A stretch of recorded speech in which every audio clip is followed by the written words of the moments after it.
कल बहती नदियों के बीच बसा था एक प्यारा सा गांव, राजापुर।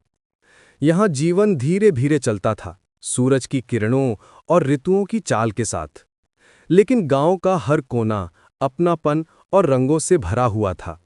बच्चे धूल भरी गलियों में नंगे पांव दौड़ते, औरतें अपने सिर पर मिट्टी के घड़े सलीके से उठाए चलतीं और हर घर से ताज़ी रोटी और मसालों की खुशबू हवा में घुलती रहती। राजापुर के किनारे खड़ा था एक विशाल आम का पेड़, जो किसी भी घर से ऊंचा और गांव के सबसे बुजुर्ग व्यक्ति की याद से भी पुराना था। उसका तना चौड़ा और टेढ़ा मेढ़ा था, और उसकी शाखाएं ऐसे फैली थीं जैसे किसी ज्ञानी दैत्य की बाहें। पीढ़ियों से गांव वाले फुसफुसाते आए थे कि ये पेड़ जादुई है।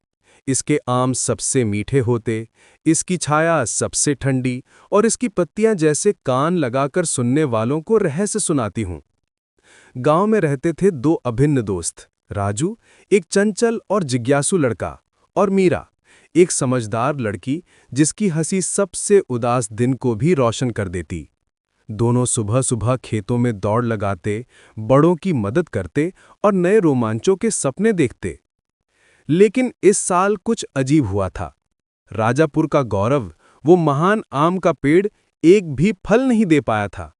उसकी पत्तियां मुरझाई थीं और शाखाएं उदास सी झुकी हुई थीं, मानो पूरे गांव की चिंता का बोझ उठाए हों।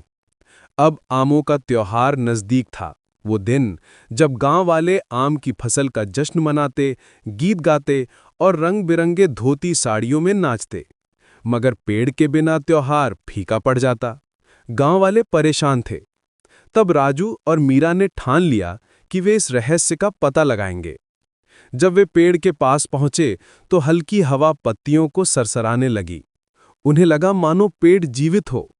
पत्तियों की सरसराहट हजारों फुसफुसाहट जैसी थी, और राजू को लगा वो उन्हें समझ पा रहा है। पेड़ कह रहा था, हम उदास हैं क्योंकि जमीन थक चुकी है और मेरी देखभाल भूल गए हो।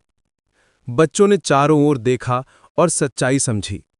साल दर साल छोटी छोटी बातें बदल गई थीं। पास की नदी गंदगी से भर गई थी, खेत बिना आराम किए लगातार जोते जा रहे थे और मिट्टी थकी सी लग रही थी। प्रकृति खुद थक चुकी थी और उसी का हिस्सा होने के कारण पेड़ भी फल नहीं दे पा रहा था।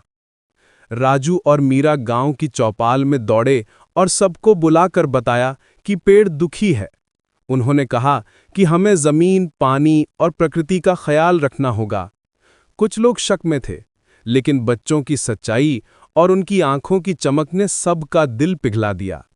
धीरे धीरे सब गांव वाले इकट्ठा हो गए। चौपाल में रौनक लौट आई। हंसी खुशी के साथ उन्होंने नदी साफ की, खेतों को संवारा और उस आम के पेड़ को पानी दिया।